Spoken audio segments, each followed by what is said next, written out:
siang and welcome to the most epic event of the year podcast Medicom 2025 Chat and Cheers.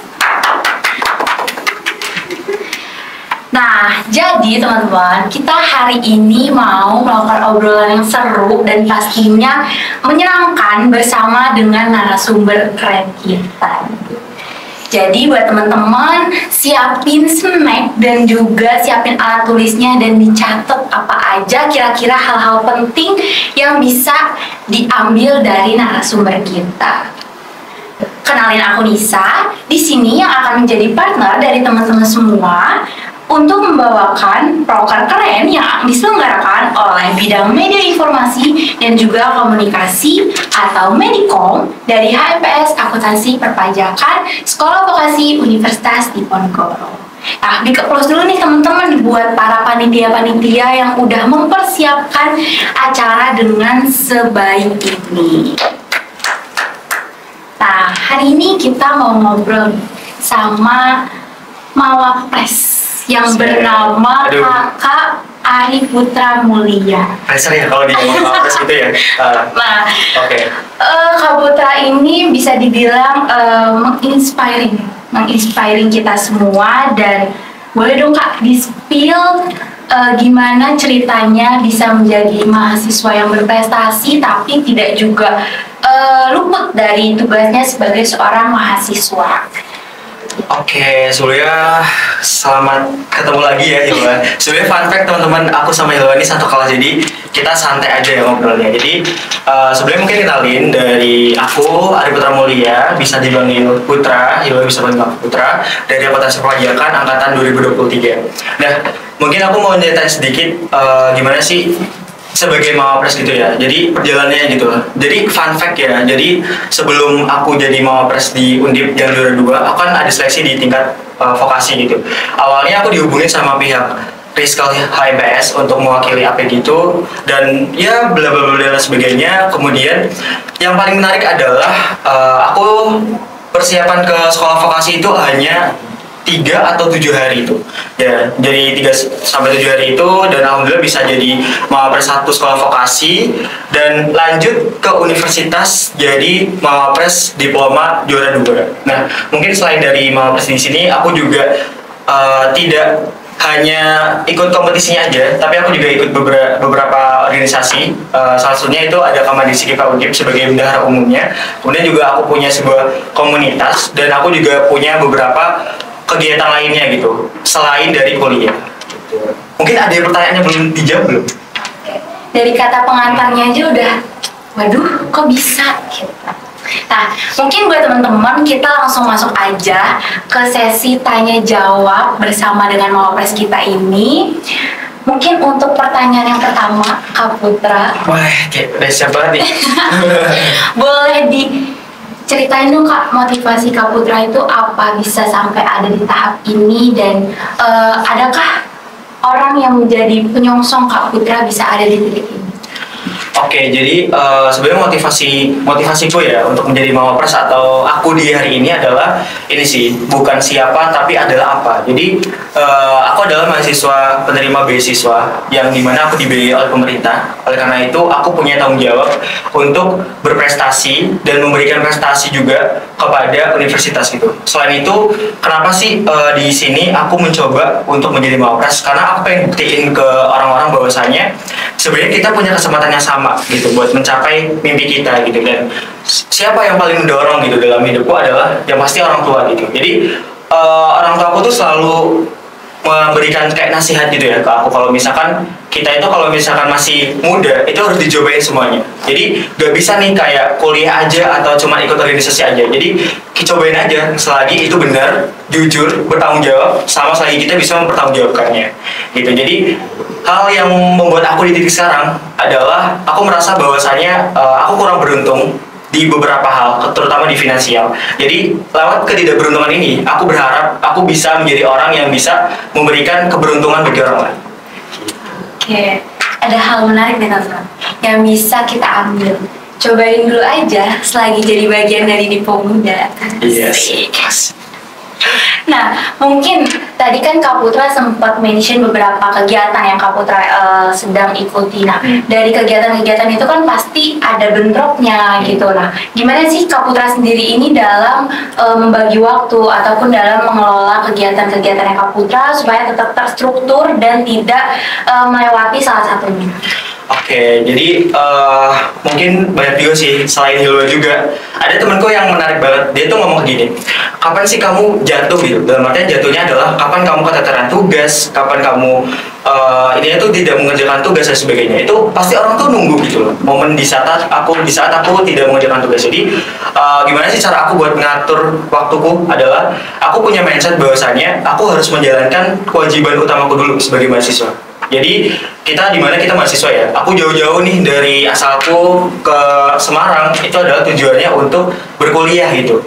Dimana aku bersyukur banget bisa lolos SNBP yang dimana itu ibaratnya kasarnya hoki kali ya. Kalau misalnya dari orang yang nggak tahu terkait dengan perjuangannya, tapi menurutku itu bukan sebuah kehokian, itu merupakan tanggung jawab yang harus aku lanjutkan. Jadi aku selalu menanamkan bahwasannya prioritas itu harus diatur gitu. Kita nggak bisa memprioritaskan dalam satu tingkatan kayak misalnya organisasi sama kuliah itu nggak bisa dalam satu tingkatan. Aku selalu menempatkan kuliah itu di nomor satu.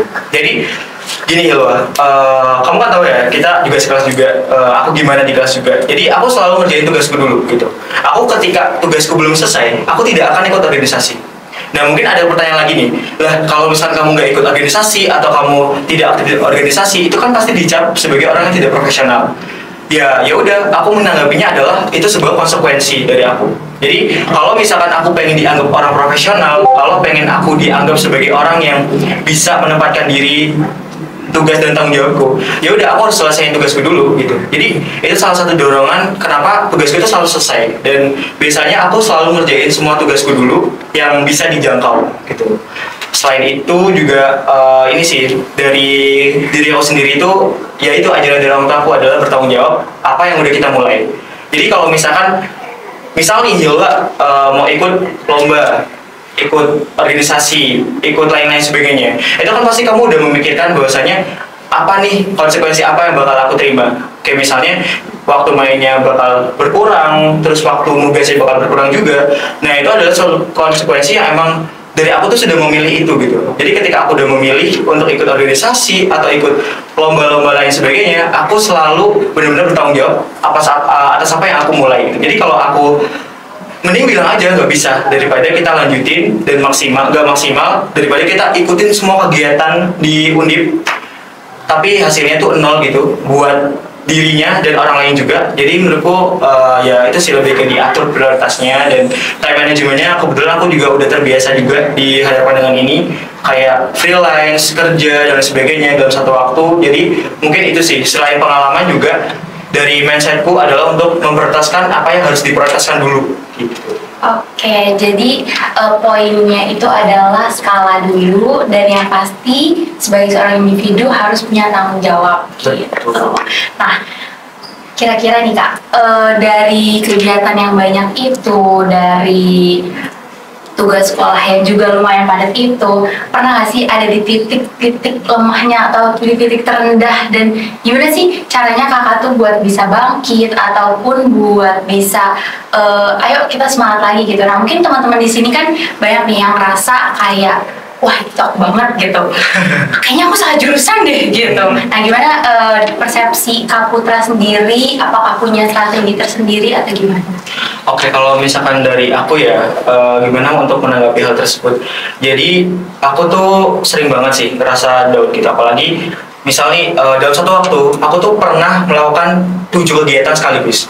Itu buat persiapan lomba, kemudian juga ada freelance juga, kemudian ada mentoring juga dan sebagainya. Itu benar-benar melelahkan banget gitu loh. Jadi salah satu strategi gue adalah kita harus memanfaatkan waktu yang ada. Kalau misalnya memang ada lagi waktu free nih, waktu free, biasanya aku selalu istirahat dulu gitu. Dan aku selalu memotivasi diriku sendiri sih. Strategi itu adalah menurutku ketika orang lain tuh nggak bisa, itu ya udah diri kita sendirilah yang bisa buat menyemangati kita. Jadi aku selalu menyemangati diriku sendiri bahwasanya aku di sini itu dibiayai oleh orang tua. Aku juga bekerja juga untuk mendapatkan uang juga. Bahkan aku ikut lomba pun juga harus ngumpulin uang dulu gitu. Jadi ini sih lebih ke aku benar-benar selalu berterima kasih kepada diri sendiri. Kayak sebelum tidur tuh aku kayak terima kasih ya gini-gini. Terus aku juga selalu menerapin mindset bahwasanya dimanapun kita berada itu pasti ada tantangan gitu, dan semua tantangan itu pada ada solusinya. Dan mungkin buat teman-teman nih yang merasa kayak lagi capek dan lain sebagainya, coba bangun jam 3 deh, terus ke pasar. Terus kalau kalian lihat bahwasanya banyak orang yang mereka tuh jam 3 aja udah standby buat untuk jualan gitu. Jadi jangan pernah ngerasa diri kita tuh adalah orang yang paling sibuk. Jangan pernah ngerasa diri kita adalah orang yang paling tidak beruntung. Jangan pernah juga merasa bahwasanya diri kita tuh kurang dalam segala-galanya. Jadi ketika kita udah bersyukur dan ketika kita udah tahu konsep dalam hal itu pasti kita bisa merasain dan bisa memotivasi diri kita sendiri. Bahkan banyak juga sih teman-temanku yang kayak ngeluh bahwasanya kayak tugasnya banyak atau mungkin malas kuliah dan sebagainya. Itu bisa dibayangkan, misalnya nih dari 10 orang pasti dari 10-10-nya itu tuh tidak punya kesempatan buat kuliah seperti teman-teman semuanya gitu.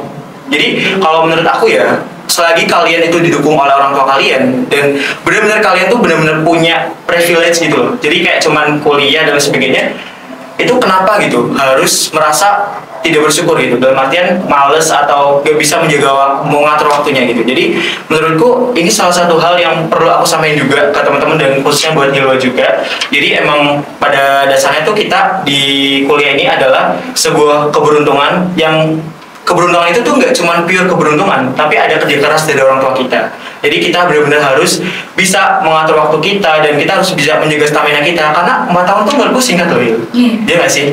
4 tahun tuh menurutku singkat banget untuk kuliah. Jadi kalau bisa kalian boleh mencoba banyak hal asalkan kalian tahu kapasitas kalian. Jadi strategiku adalah selalu menanamkan mindset yang positif gitu. Kalau misalkan aku bisa dan ya udah aku pasti bisa. Ya berarti gak apa-apa ya buat bilang saya capek loh, tapi bukan untuk menyerah nih teman-teman. Betul. Jadi jangan sampai mindset menyerahnya itu sudah tertanam nih sejak semester 1 ya kan, karena masih banyak hal yang harus diuji coba gitu di semester tinggi. Nah tadi kan sempat dimention ya Kak, kalau motivasi Kakak ini salah satunya kan orang tua. Nah adakah mungkin sosok lain yang menjadi motivasi gitu, bisa bertahan untuk sampai di detik ini? Oke, kalau boleh jujur, selain orang tua tuh ya motivasiku cuma orang tua aja sih. Cuman emang kalau misalnya orang yang memotivasi aku untuk produktif kali ya, itu adalah semua mawapres yang ada di Indonesia gitu. Kenapa bisa gitu? Karena menurutku sosok Mawapres ini tuh adalah sosok yang bisa menjadi inspirasi gitu. Jadi kalau misalnya dua tahu nih, di Mawapres itu tuh kita ada namanya penilaian capaian unggulan. Dimana Mawapres itu harus punya 7 di kategori capaian unggulan, dan itu tuh susah banget gitu buat dapetin hal itu gitu. Kayak misalnya organisasi. Misal organisasi, nggak semua organisasi itu bisa dinilai. Jadi cuman ketika kita jadi pengurus harian, minimal bendahara umum, dan itu harus tingkat universitas. Itu organisasi. Kemudian lomba gitu, mungkin banyak orang yang ikut lomba internasional dan sebagainya, tapi yang diakui di Mawapres adalah lomba yang diwakili oleh minimal 3 negara. Kalau misalkan kita mau, itu pun regional. Kalau misalnya mau internasional harus diwakili sama benua gitu. Saya itu kita juga harus punya namanya pengabdian masyarakat. Jadi kita nggak sebatas jadi volunteer kayak misalnya ada kegiatan di Kota Semarang, tapi kita harus bikin sebuah komunitas. Kalau aku ada satu itu campaignku itu Voice to Inspire. Jadi itu aku khususin buat orang-orang yang emang kurang beruntung dalam hal psikologis, dan yang aku juga merupakan pendiri juga PIKR Cakrawijaya yang sekarang juga alhamdulillah jadi PIKR percontohan juara 3 nasional juga. Jadi ya itu Mawapres harus memberdayakan orang. Dan selain itu ada juga pengakuan. Jadi kita nggak bisa kayak cuman jadi pembicara di yang lain atau jadi MC. Itu nggak bisa kalau misalkan emang kita nggak bisa membuktikan itu. Jadi ya orang yang emang memotivasi aku buat produktif adalah Mawapres gitu. Jadi mau siapapun deh, kayak contohnya Kak Rofi yang Mawapres yang lalu, ada juga Kak Brian dan sebagainya, itu salah satu motivator dalam hidupku gitu. Jadi aku menutup mata untuk orang-orang yang dibilang keren oleh orang lain, tapi itu bukan Mawapres. Jadi karena aku udah nyemplung nih di dunianya dan aku juga udah tahu seberat apa pressernya dan sebagainya. Jadi menurutku sangat worth it kalau misalkan Mawapres terdahuluku itu bisa menjadi inspirator buat Mawapres lainnya. Catat ya teman-teman semua yang sangat-sangat menginspirasi ini gitu. Jadi intinya jangan terus lihat ke atas juga ya Kak, lihat juga sama potensi diri teman-teman, jangan juga membandingkan gitu. Nah, back to topic nih. Next question. Kira-kira Kak Putra ini punya nggak sih kebiasaan atau ritual yang mungkin bisa jadi habit juga nih buat teman-teman yang lagi nonton di sini untuk tetap konsisten terhadap diri Kak Putra yang sekarang gitu. Karena kita tahu ya kalau di zaman yang sekarang ini kan banyak banget godaannya gitu. Misalnya teman yang seperti ini, ataupun dosen yang seperti itu, ataupun permasalahan-permasalahan lain. Nah, gimana kira-kira Kak Putra dalam menjaga hal tersebut? Oke, kalau misalnya dari aku ya, aku biasanya itu selalu bikin sebuah list, to-do list gitu. Jadi aku bakal sebelum kuliah nih, sebelum di dunia kuliah, di kelas 12 SMK aku tuh udah memetakan bahwasanya di semester 1 aku bakal melakukan hal ini, di semester 2 aku bakal melakukan ini, itu, dan lain sebagainya sampai semester 8 gitu. Dan alhamdulillahnya semua yang aku tulis itu tercapai, sejauh ini tercapai gitu. Dan semoga juga yang lain juga tercapai ya. Jadi emang sejatinya tuh kita harus bikin plan dulu dari diri kita sendiri. Kebetulan aku orang yang planner dan strategis, jadi aku tuh bukan orang yang FOMO gitu. Entah itu orang mau ikut lomba A, B, C, D, atau orang itu mau ikut organisasi atau volunteer apa, aku biasanya nggak ikut kalau misalnya emang tidak ada di listku gitu. Jadi emang kita harus punya prinsip yang emang kita harus ikut kegiatan yang emang bermanfaat buat karir kita. Jadi nggak semuanya kegiatan harus diimban gitu, dan nggak semuanya kegiatan itu tuh bisa untuk kita ikutin ketika kita tuh belum siap gitu, time management kita. Jadi biasanya aku selalu bikin list dulu sebelum kuliah, dan kalau misalnya tiap harinya biasanya aku selalu sebelum tidur aku tuh selalu bikin kayak di Excel gitu, kayak misalnya besok tuh aku mau ngelakuin apa gitu, misalnya hari ini besok mau mentoring dan sebagainya. Terus aku pasti nulis kayak ini on progress, terus belum, sama selesai gitu. Jadi itu kayak lebih menstruktur diri kita sih. Jadi kita melatih diri kita untuk jadi orang yang terstruktur gitu. Dan itu bisa diterapin juga di dunia kerja juga kan. Jadi mungkin Hilo juga penasaran ya, kenapa sih aku ngelakuin hal itu? Karena sebelum itu aku pernah keteteran, dan itu sangat merugikan banyak orang. Kayak bener-bener aku di satu momen aku lupa untuk ngasih kayak pembekalan materi. Waktu itu kan aku masih SMK, jadi aku ketua PKR juga, ketua organisasi di situ juga. Aku lupa untuk ngasih pembekalan materi, dan itu kayak berdampak nyampe acara itu gak jalan gitu. Dan di satu momennya sama, tugasku itu nggak kelar dan sebagainya. Jadi salah satu cara kita buat semuanya supaya benar-benar terstruktur atau terencana, yaitu kita harus bikin sebuah panduan gitu. Karena aku merasa mungkin Hilwa beda kali ya. Kalau aku merasa aku tuh orangnya tuh suka lupa. Jadi kayak kalau misalnya nggak dicatat tuh aku nggak bisa. Dan nggak cuma dicatat teman-teman. Biasanya aku juga ngasih kayak kekurangan atau hal-hal lain. Kayak misalnya di kegiatan ini mentoring misal, kayak aku kurang profesional dalam artian tempatnya aku benar-benar kayak cuma di cafe aja atau nggak proper lah ibaratnya. Terus aku juga tidak on cam dan sebagainya. Jadi setiap kegiatan aku selalu cantumin evaluasi buat diriku sendiri. Nah, evaluasi itu tuh dibuat untuk kedepannya. Jadi kebetulan aku banyak kegiatan yang berhubungan sama banyak orang juga, khususnya dunia profesional juga, entah itu freelance atau jadi mentor juga di SI atau KTI. Jadi aku benar-benar harus seperti itu gitu. Karena kalau misalkan kita memilih hidup kita yang seperti ini, kita juga harus menanggung konsekuensi kita di hari ini juga. Gitu. Kayak nggak bisa nih misal nih Hilwa pengen jadi MC, ini kan udah bagus ya. Jadi pengen jadi MC yang go internasional misal. Gak bisa nih Hilo kayak ngerasa bahwasanya Hilo nggak mau kalau misalnya ada tantangan. Maksudnya Hilo tuh nggak mau ribet kalau misalnya harus latihan tiap hari dan sebagainya. Gak bisa. Kalau misalnya dari kamu udah menanamkan mindset atau menargetkan sesuatu, ya kamu harus lihat juga konsekuensinya gitu. Jadi aku kadang tuh suka skeptis gitu sama hal yang emang aku pengen ambil gitu. Misalnya aku mau jadi mentor nih, aku bakal skeptis ke orangnya, kira-kira kalau misalnya aku telat bakal gimana konsekuensinya, terus kayak kalau aku nggak profesional bakal kayak gimana dan sebagainya. Aku selalu buat skeptis itu gitu. Jadi biar aku tuh ada kayak rasa ketakutan kalau misalnya aku tidak profesional gitu. Oke, jadi catatannya teman-teman, berpikir terlebih dahulu sebelum bertindak, karena bisa jadi yang menurut teman-teman itu biasa aja, ternyata itu bisa berimpact gitu untuk keberlangsungan hidupnya orang lain gitu, ataupun mungkin bisa berdampak juga terhadap hal-hal yang jadi nggak sejalan gitu ya Kak. Nah, dari Kak Putra nih, kan banyak kegiatan-kegiatan yang dijalani ini, adakah hasil yang sampai sekarang Kak Putra itu banggakan, dan mungkin boleh diceritain sedikit sama teman-teman di sini proses dalam hal yang membanggakan tersebut itu apa? Oke, kalau misalkan sebenarnya semua pencapaianku itu sangat membanggakan bagi diriku sendiri, karena aku percaya bahwasanya setiap orang itu punya pencapaiannya sebenarnya. Jadi aku hidup di ini hari ini aja itu juga suatu pencapaian terbesar juga dalam hidupku. Tapi kalau misalkan kita membahas terkait dengan yang ada hasilnya gitu ya, jadi mungkin aku tidak akan membahas Mawapres karena mungkin aku juga udah membahas itu, dan ya itu Mawapres adalah suatu hal yang membanggakan. Tapi yang paling membanggakan bagi hidupku adalah ketika aku bisa menjalankan proyek SDGs di masyarakat.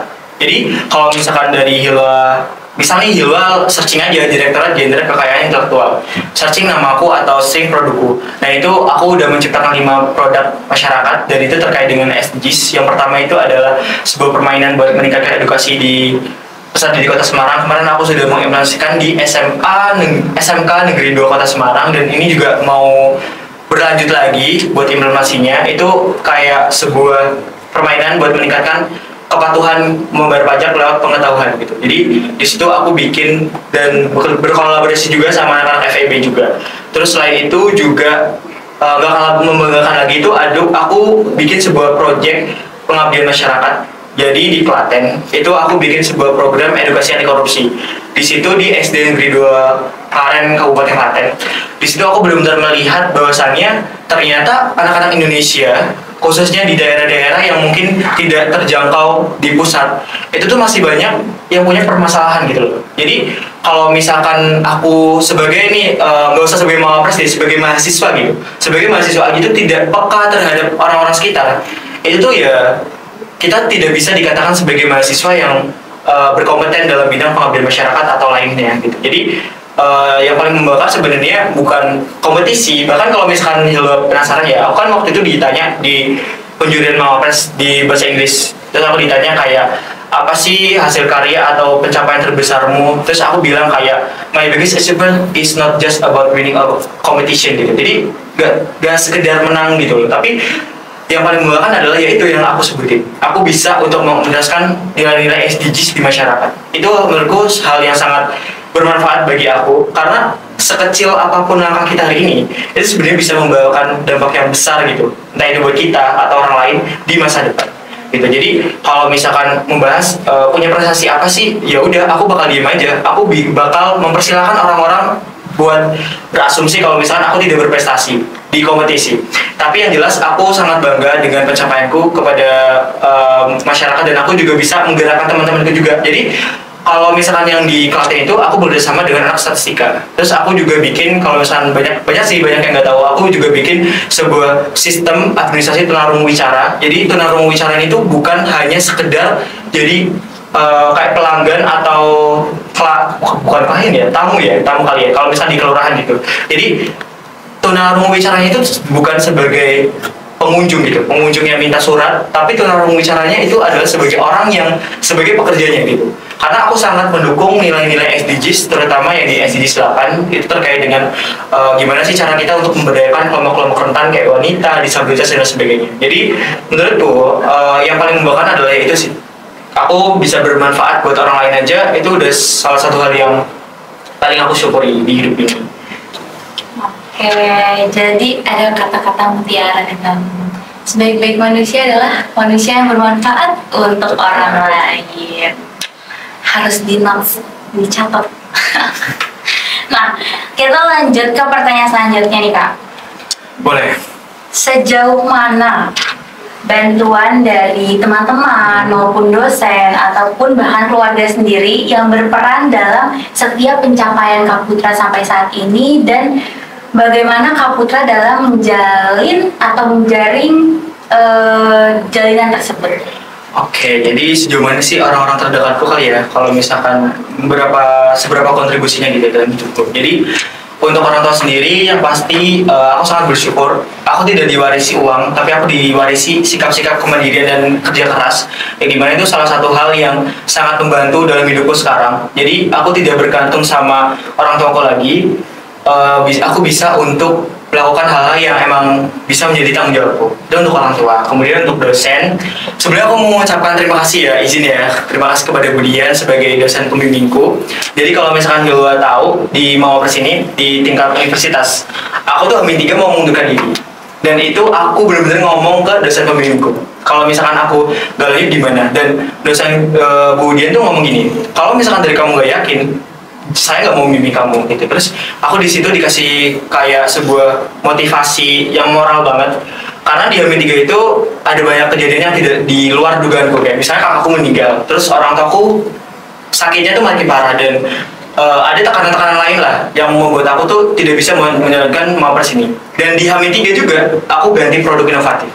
Bayangin, aku udah bikin, misalnya nih udah bikin produk nih ya selama 5 bulan gitu, tapi aku bener-bener hapus, dihilangin atau diganti ke produk yang emang sesuai dengan kriterianya gitu. Jadi aku sangat berterima kasih kepada dosen-dosen AP, khususnya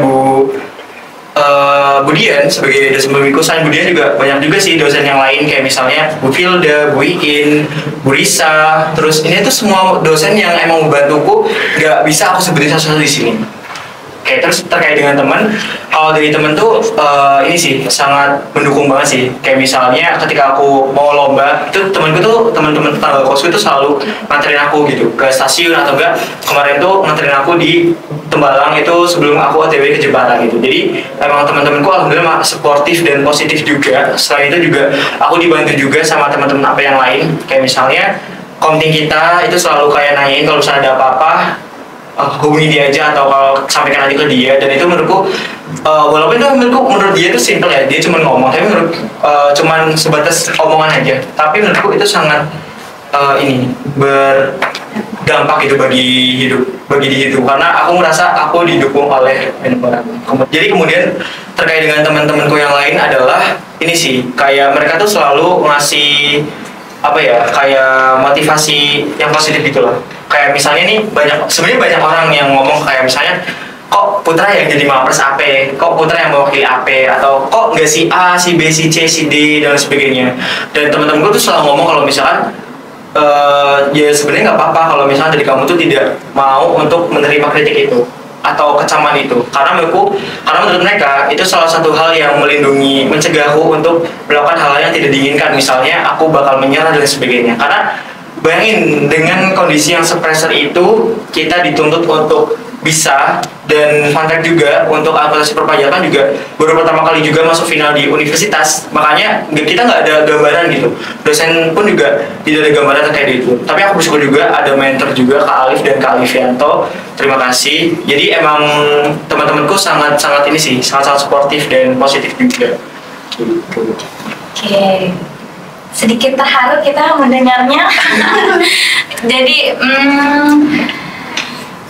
mungkin aku pribadi mengucapkan congratulations Kak Putra karena sudah bertahan sampai sejauh ini, dan sangat-sangat sampai di detik-detik perbincangan kita saat ini benar-benar super membuka mata hati gitu ya, membuka obrolan-obrolan yang ya menyenangkan gitu. Botolnya sampai habis nih. Nanti kalau nangis penuh. Waduh. Ya. Nah, mungkin kita lanjut ke pertanyaan selanjutnya. Boleh. Mungkin di sini Kak Putra mau ngasih pesan kepada teman-teman mahasiswa ataupun kepada generasi selanjutnya nih, kira-kira hal apa yang mau Kak Putra sampaikan di melalui podcast ini? Oke, sebenarnya aku mau ngucapin terima kasih ya buat Yola sudah memberikan kesempatan aku untuk confess langsung ke teman-teman yang nonton di sini. Dan aku juga terima kasih juga kepada Hima, khususnya dari divisi komunikasi juga. Nah, mungkin aku ini sih mau menyampaikan sesuatu sih. Yang pertama adalah jangan pernah kita membandingkan orang lain dengan diri kita. Jadi